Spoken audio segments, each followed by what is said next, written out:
ഞാനത് വിശദമായി തന്നെ പറയാം. ഞങ്ങളെ സംബന്ധിച്ചിടത്തോളം ഞങ്ങൾ ആദ്യകാലത്ത് AP വിഭാഗത്തിൽ പ്രവർത്തിച്ച ആളുകളാണ്. അന്ന് ഞങ്ങൾക്ക് നൽകപ്പെട്ടിരുന്ന ക്ലാസുകൾ ഞങ്ങൾക്കറിയാലോ. നമുക്ക് വേറെ തെളിവിൻ്റെ ആവശ്യമൊന്നുമില്ല. ശംസുൽ ഉലമയെ കുറിച്ച് അന്ന് EK എന്നൊക്കെ ഇബ്ലീസിന്റെ കക്ഷി എന്ന് വരെ പറഞ്ഞ് പഠിപ്പിച്ചിരുന്ന ഒരു സാഹചര്യത്തിൽ നിന്നാണ് ഞങ്ങൾ വളർന്നു വരുന്നത്.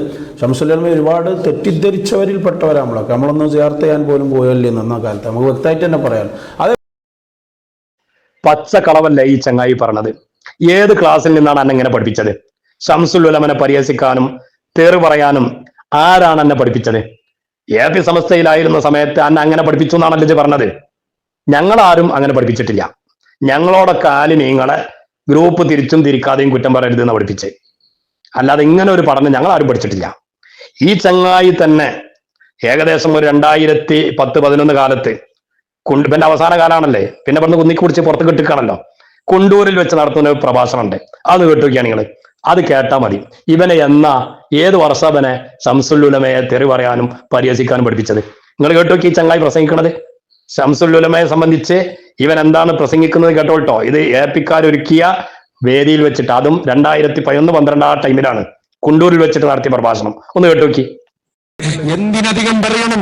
നിങ്ങൾക്കറിയുമോ, മഹാനായ ശംസുൽ ഉലമ UK അബൂബക്കർ മുസ്ലിയാർ അല്ലാഹു തആല അവിടുത്തെ ദർജ വർദ്ധിപ്പിക്കുമാറാകട്ടെ. ഞങ്ങൾ ഒരിക്കലും ശംസുൽ ഉലമയെ കുറ്റം പറഞ്ഞു എന്ന് പറയാനോ അത് തെളിയിക്കാനോ നിങ്ങൾക്കെവിടെയും സാധ്യമല്ല.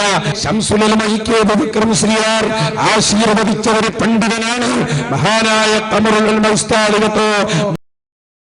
കേട്ടില്ലേ? ഇത് കുണ്ടൂരിൽ വെച്ച് നടന്ന സുന്നി സമ്മേളനത്തിൽ പ്രസംഗിച്ചതാ. ആരെ വേദിയിൽ വെച്ചാ ഈ പ്രസംഗിക്കുന്നത്?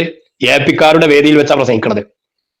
ശംസുൽ ഉലമയുടെ ദറജ വർദ്ധിപ്പിച്ചു കൊടുക്കട്ടെ എന്നിട്ട് പറഞ്ഞ കേട്ടങ്ങള്, ഞങ്ങൾ ഒരിക്കലും ശംസുൽ ഉലമനെ കുറ്റം പറഞ്ഞ ഞങ്ങൾക്ക് തെളിയിക്കാൻ സാധിക്കൂലാന്ന്. ആരാ പറഞ്ഞത്? നൗഷാദ് മൗലവിയാ പറഞ്ഞത്. AP-ക്കാരുടെ വേദിയിൽ വെച്ചാ പറയുന്നത്. പിന്നെ ആരാ അവനെ പഠിപ്പിച്ചത് ശംസുൽ ഉലമനെ തെറിയറിയാന്, അല്ലെ ശംസുൽ ഉലമനെ പരിഹസിക്കാന്, ശംസുൽ ഉലമനെ കൊച്ചാക്കാന്? ആര് പഠിപ്പിച്ചുവനെ? അപ്പൊ ഇപ്പൊ പച്ച കളവ് പറയാനേ. തൊള്ള തുറന്ന ഈ ചങ്ങായി കളവ് പറയാനല്ലാതെ തൊള്ളർക്കൂല. തിന്നാനും കളവ് പറയാനും മാത്രമേ തൊള്ളർക്കെന്ന് പറഞ്ഞിട്ടില്ലേ? ആ വകുപ്പാണിത്. കണ്ടില്ല നിങ്ങള്? ഈ ചങ്ങായി തന്നെ അവസാന സമയത്ത് പറഞ്ഞ നമ്മൾ പിടിച്ച് പുറത്താക്കണതിന് മുമ്പ് പറഞ്ഞതാണിത്. അപ്പൊ അതുവരെ ഓൻ കുറ്റം പറഞ്ഞിട്ടില്ല എന്ന് ഓൻ തന്നെ പറഞ്ഞത്. പിന്നെ ഇപ്പം വന്നാണ്ട് പറഞ്ഞ് ഞങ്ങൾ കുറ്റം പറയില്ല ഇനിന്ന്. പച്ച കളവല്ല പറഞ്ഞത്. ഇതാണ് മറ്റാ സുഹാബി നേരത്തെ ചോദിച്ചത് കാട്ടുവളപ്പിൽ നൗഷാദിനോട്. നിങ്ങളെ ഫോക്കസ് ചെയ്യേണ്ടത് തസൗഫാണല്ലോ. പക്ഷെ നിങ്ങൾ വേദിയിലെത്തിക്കഴിഞ്ഞാൽ അധിക്ഷേപിക്കലും ആക്ഷേപം പറയലും പഴിചാരലും തെറി പറയലും ഒക്കെ ആണല്ലോ എന്ന് ആളുകൾ മനസ്സിലാക്കിയിട്ടുണ്ട്. ഇപ്പൊ കണ്ടികൾ പച്ച കളവല്ല ഇപ്പൊ അയാളോട് തന്നെ പറഞ്ഞത്. ഇപ്പൊ നമ്മൾ കുണ്ടൂരിൽ പ്രസംഗിച്ച പ്രസംഗമാണ് ഇപ്പൊ നമ്മളിവിടെ വിട്ടത്. ഇനി ഇതിന്റെ ബാക്കി ഇഞ്ഞുണ്ട്. ശംസുൽ ഉലമന്റെ അന്ത്യാഭിലാഷം എന്തായിരുന്നു എന്ന് ചന്ദ്രിക പത്രം വായിച്ച് നൗഷാദ് പറയണ്ടേ? അത് നിങ്ങൾ കേട്ടുവെക്കി. EK ഉസ്താദിന്റെ അവസാന കാലത്ത് തീർച്ചയായും AP ഉസ്താദിനെ തന്നെ അറിയുകയും AP ഉസ്താദുമായി ബന്ധപ്പെട്ട് സമസ്ത ഒന്നാകണം, സമസ്ത യോജിക്കണം എന്ന് തീരുമാനമെടുക്കണം എന്നിവരെ നിർദ്ദേശിച്ചുകൊണ്ടാണ് ശംസുൽ ഉലമ EK ഉസ്താദ് അവர்கள் മരണപ്പെട്ടു പോയത്. അല്ലാഹു അവിടുത്തെ ദർജ വർദ്ധിപ്പിക്കുമാറാകട്ടെ. ഞാൻ വെറുതെ പറഞ്ഞൊന്നുമില്ല, ചന്ദ്രികാദിന പത്രം തന്നെ എടുത്തു നോക്കിയാൽ മതി അല്ലേ. ശംസുൽ ഉലമ EK അബൂബക്കർ മുസ്ലിയാർ വഫാത്തായതിന്റെ 3 ദിവസത്തിന്റെ ശേഷമുള്ള ചന്ദ്രികാദിന പത്രത്തിൽ കല്ലായിലുള്ള ഒരു ചങ്ങാതി ലേഖനം എഴുതി. സമസ്ത ഒന്നാകുന്നത് ശംസുൽ ഉലമയുടെ ഏറ്റവും അവസാനത്തെ ആഗ്രഹമായിരുന്നു, അഭിലാഷമായിരുന്നു എന്നാണ് പറഞ്ഞത്. സഹോദരന്മാരെ, അതുകൊണ്ട് തന്നെ ബഹുമാനപ്പെട്ട പണ്ഡിതന്മാർ എപ്പോഴും ഉസ്താദിന്റെ പിന്നെ ഉണ്ടായിരുന്നു. ഞാൻ വെറുതെ പറയുകയില്ല. കണ്ടോ നിങ്ങൾ, ഇതൊക്കെ നമ്മൾ മറക്കാൻ പാടില്ല.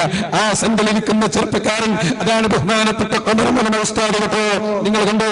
അതിന്റെ ഇപ്പുറത്ത് ബഹുമാനപ്പെട്ട ശംസുൽ ഉലമ EK അബൂബക്കർ മുസ്ലിയാറുണ്ട്. ശംസുൽ ഉലമ EK അബൂബക്കർ മുസ്ലിയാർ, അതിന്റെ രണ്ടാളുടെയും ഇടയിൽ ബഹുമാനപ്പെട്ട ഫസൽ തങ്ങളുണ്ട്, ബഹുമാനപ്പെട്ട SES ബീനോ മുസ്ലിയാറുണ്ട്. ഇവരൊക്കെ ഒന്നായി ഒരുമയോടെ തന്നെയാണ് ഈ സമുദായത്തിന് നേതൃത്വം നൽകിയത് എന്ന് പ്രിയപ്പെട്ട സഹോദരന്മാരെ ഞാനിത് പറയുന്നത്. നമ്മളെപ്പോലെയുള്ള ചെറുപ്പക്കാർ ഇത് കാണാതെ പോയിട്ടുണ്ടെങ്കിൽ അത് മനസ്സിലാക്കണം. കണ്ടോ? ആരെങ്കിലും ഇത് കാണാതെ പോയിട്ടുണ്ടെങ്കിൽ ഇതൊക്കെ മനസ്സിലാക്കണം. അതിന് വേണ്ടിയിട്ടാണ് കാട്ടുവളപ്പിൽ നൗഷാദ് ഇതൊക്കെ പറയുന്നത്. നിങ്ങൾ നോക്കി ആ ഫോട്ടോ ശ്രദ്ധിച്ചു നോക്കിയില്ലേ? ആരൊക്കെ ഉണ്ട് അതില്? ബഹുമാനപ്പെട്ട കാന്തപുരം ഉസ്താദ് ഉണ്ട്, ശംസുൽ ഉലമ EK അബൂബക്കർ മുസ്ലിയാറുണ്ട്, ഫതുൽ ജമൽ തങ്ങൾ പാപ്പയുണ്ട്. ഇവരൊക്കെ ഉണ്ട്. അപ്പൊ ഇതാരും മനസ്സിലാക്കാതെ പോകരുത്. ആരാ? റവാവ് കാട്ടുവളപ്പിൽ മൊയന്ത്. ഇപ്പൊ നമുക്ക് അങ്ങനെ പറയാം. എല്ലാതും എന്താ പതിന് പറയാം.